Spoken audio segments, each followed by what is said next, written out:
ধর্ষিত হয়েছে। আমরা দেখেছি নারী স্পিকার এরপরেও দেশে যৌতুকের কারণে নারীকে হত্যা করা হয়েছে। আমরা দেখেছি এদেশের স্পিকার প্রধানমন্ত্রী বিরোধী দলীয় নেতা নারী হওয়ার পরেও এরপরেও নারী নির্যাতন, শিশু নারীদেরকে নির্যাতন করা হয়েছে। কথা বলে ঠিক কিনা? এই দেশে একটি মাত্র শাসন চলবে, সেই শাসনের নাম ইসলামী শাসন। আমরা আহ্বান করব, আসুক সকল ইসলাম দেশপ্রেমিক জনতা একতাবদ্ধ হয়ে আগামী দিনে চরমনাই বিশ্বের নেতৃত্বে একটি ইসলামী শক্তির উত্থান হয়।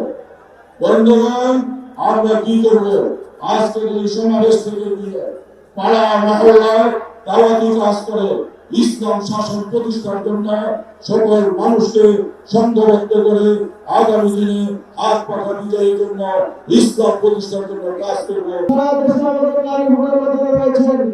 আপনাদের কাছে আমরা বার্তা দিতে চাই, আমরা বলে দিতে চাই, ইসলাম দেশের নারীদের জন্য, গোটা দুনিয়ার নারীদের জন্য তাদের নিরাপত্তার গ্যারান্টি কবচ। বলেন ঠিক কিনা?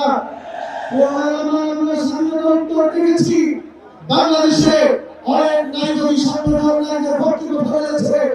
আমরা দেখেছি এদেশের প্রধানমন্ত্রী বারে বারে নারীরা প্রধানমন্ত্রী হয়েছে। আমরা বিগত ফেসবুকে আমরা দেখেছি এদেশের সংসদীয় নেতা, সংসদের নেতা, স্পিকার সহ বিভিন্ন জায়গায় নারী নেতৃবৃন্দ ছিলেন। কিন্তু আমরা দেখেছি এত নারী নেতৃবৃন্দ থাকার পরেও, দেশের প্রধানমন্ত্রী নারী থাকার পরেও এদেশের নারীদের অধিকার প্রতিষ্ঠিত তারা করতে পারে নাই। আমরা দেখেছি নারী প্রধানমন্ত্রী, এরপর নারীরা ধর্ষিত হয়েছে। আমরা দেখেছি নারী স্পিকার এরপরেও দেশে যৌতুকের কারণে নারীকে হত্যা করা হয়েছে। আমরা দেখেছি এদেশের স্পিকার প্রধানমন্ত্রী বিরোধী দলীয় নেতা নারী হওয়ার পরেও এরপরেও নারী নির্যাতন, শিশু নারীদেরকে নির্যাতন করা হয়েছে। কথা বলে ঠিক কিনা? আমরা বলতে চাই, একবার ইসলামী আন্দোলনের ক্ষমতায় যাওয়ার পর আপনারা সুযোগ করে দেন, একবার আপনারা হাত পাখায় ধরবেন।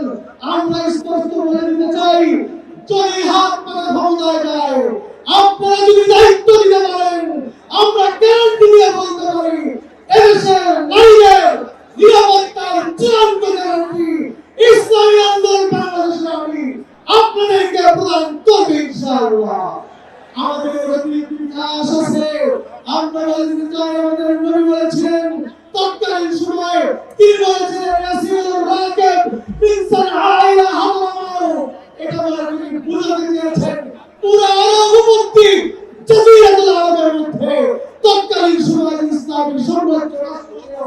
আমার নবীজি বলেছেন এই বিশাল সাম্রাজ্যের মধ্য থেকে এক প্রান্ত থেকে আরেক প্রান্ত পর্যন্ত একজন সুন্দরী রমণী একাকী বিচরণ করে, কোন পুরুষ তার দিকে চোখ তুলে তাকাবার ক্ষমতা রাখবে না। প্রিয় ভাই আমার, আমরা সেই আদর্শ প্রতিষ্ঠা করতে চাই।